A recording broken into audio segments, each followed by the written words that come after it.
Як бори дигар рӯзатон ба хайр мухлисони Барселона. Ба назарам айни ҳол башарият дар ҷаҳон ба ду проблема таваҷҷӯҳ кардааст: COVID-19 ва рафтани Месси аз Барселона. Аниқтараш рафтани Месси дар ҷои аввал меистад, ки аз хурдтарин сомонае ки ҳатто ҳамагӣ як нафар хонанда надорад, то бузургтарин пойгоҳҳои хабарӣ дар ин бора гуфта истоданд. Мо ҳам албатта дар ин бора хоҳем гуфт.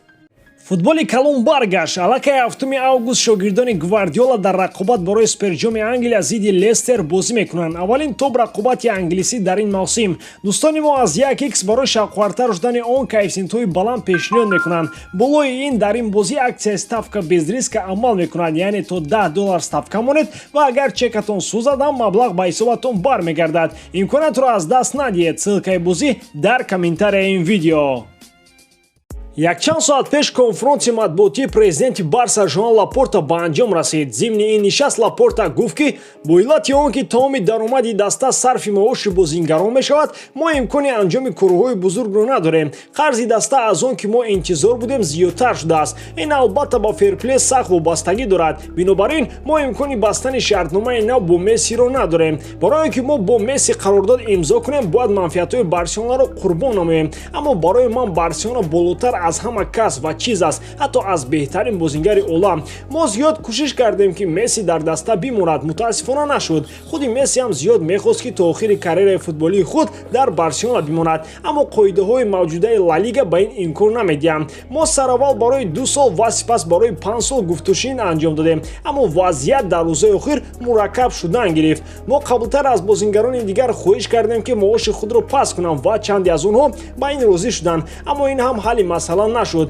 мо ҳам онҳоро ба ин маҷбур кардан наметавонем, зеро бо онҳо шартнома дорем. Бе Месси фонди маоши бозингарони клуб 95%-ро ташкил мекунад. ин дар ҳолест ки индустрияи футбол тавсия медиҳад ки ин фонд 65-70%-ро ташкил кунад. вале гап сари ин ҳам нест. гап сари ин аст, ки мо аз соли пор талафоти молии калон доштем. шумо мепурсед ки чӣ мешуд агар ҳозир ба ман аз Ла Лига занг мезананду мегуфтанд ки имкони мондани Месси ҳаст, ман чӣ кор мекардам? мутаассифона чунин занг намешавад, зеро аллакай гуфтушин бо Месси ба анҷом расид ва воқеият ин аст, ки мо наметавонем бо ӯ шартнома бандем. бидуни Месси ҳам мо мушкили пардохти маоши бозингаронро дорем. мешавад ки бо бозингароне ки робарияти қаблӣ оварда буд шартномаро қатъ кунем, аммо ин таваккали калон аст, зеро мо судро бой медиҳем. акнун бояд ба он бовар кард, ки дигар Месси моли Барселона нест ва роҳро бе ӯ давом дод. мо албатта мекӯшем ки дар чунин ҳолат низ дастаи рақобатпазир бошем. мо аз ӯ хело миннатдорем, зеро ӯ дар Барселона таърих офарид ва барои ин ба ӯ як олам сипос. акнун барои Барселона эраи нави футболӣ оғоз мешавад. ман ин ҳамаро бо ҳайати даста гуфтам. албатта онҳо хело озурдаанд, аммо ҳамаи онҳо